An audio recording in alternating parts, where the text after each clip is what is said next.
Good morning, welcome to my channel Pahadi Rahwasi. और कैसे हैं आप लोग। और आज मैं अपने ब्लॉग में शुरुआत कर रही हूँ। देखो, आज हमें जो है ये घर बड़े दुख के साथ आपको बताना पड़ रहा है कि हमें भी अपना घर खाली करना पड़ रहा है, क्योंकि हम लोग केदार घाटी के में ही रहते हैं। तिलवाड़ा एक छोटा सा कस्बा यहाँ पे रहते हैं। तो हमें हमारा जो घर है वो ऑल वेदर में आ रखा है, तो हमें भी गवर्नमेंट ने खाली करने को बोला है। तो हम जो है पैकिंग कर रहे हैं सामान की।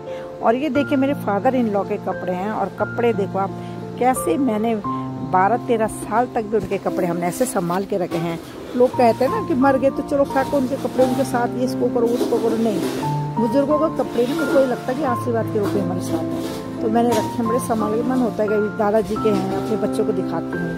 कभी उनकी बेटी आती है तो उनको भी लगता है कि हाँ हमारी माँ बाप की भी मतलब मरने के बाद एक लगाव जो होता है ना, हमें वो चीज़ें नहीं। तो मैंने बहुत संभाल के उनके कपड़े रखे हैं। ऐसा कुछ नहीं है कि मतलब दिए भी हैं, दान भी बहुत करा है उनके कपड़ों का, लेकिन फिर भी कुछ कपड़े रह गए जो बिल्कुल ठीक ठाक है, अच्छे से हैं।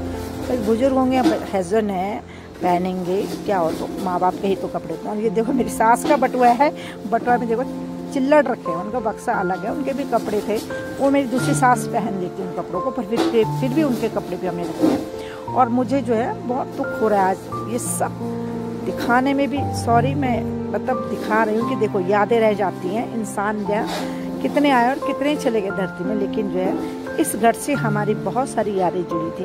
सास थे, ससुर थे, नंदी थी, धीरे धीरे सबने हमारा साथ छोड़ा। और आज घर में, इस घर में खाली मैं और मेरे हस्बैंड रहते हैं। सास ससुर तो, ससुर जी तो मेरे 2010 दिसंबर में एक्सपायर हो गए थे। और उसके बाद जो है 2020 में दिसंबर में ही मेरी सास भी एक्सपायर हो चुकी है। तो फिर उसके बाद जो है देखो, दो ने तो हमें जो है हमारे सर से सास ससुर का साया उठ चुका था। फिर भी अपने आप को बच्चों ने भी संभाला, हमने भी संभाला, सब ने। नंदों की शादियां मैंने करी इस घर से, छोटे से घर से। और 2 नंदों की शादी की, अपने बेटे का मुंडन कराया।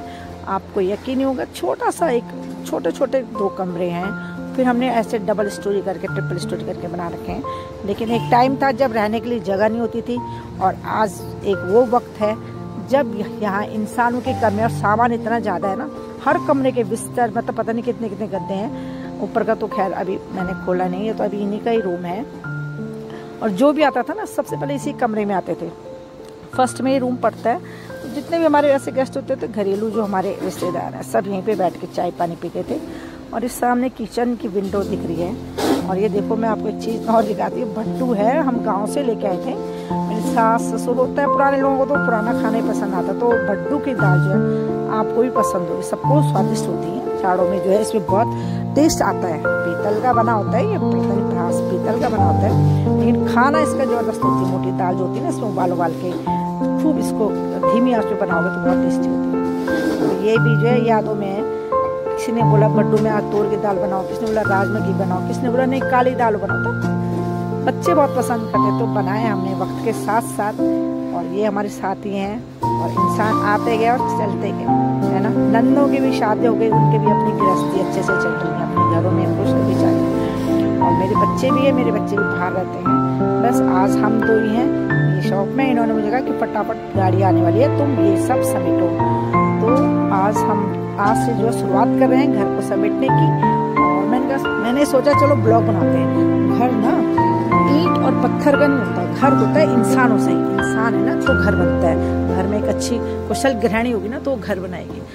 घर तो हमने कई प्रकार के देखे हैं, लोगों के घर हमने टूटते भी देखे हैं, बनते भी देखे हैं। आज हमारा खुद का घर भी टूट रहा है। सामने देखो किचन की एक विंडो है, इस विंडो से चाय पानी नाश्ता खाना पीना हम यहीं से इनको देते थे, यहीं से पकड़ाते थे। घुमा के मेरी सास जी बोलती थी पुराने लोग, बाहर से नहीं लाना खाना, चावल नहीं देना मुझे बाहर से, यहीं से पकड़ा। तो विंडो इसलिए रखी थी। इस विंडो की भी बहुत सारी कहानियाँ। चलिए बने रहिए आप मेरे साथ ब्लॉग में तब तक के लिए। और प्लीज़ मेरे चैनल को लाइक और सब्सक्राइब कीजिएगा। तब तक के लिए धन्यवाद। और फिर मैं आपको मिलती हूँ नेक्स्ट ब्लॉग में। Thank you so much.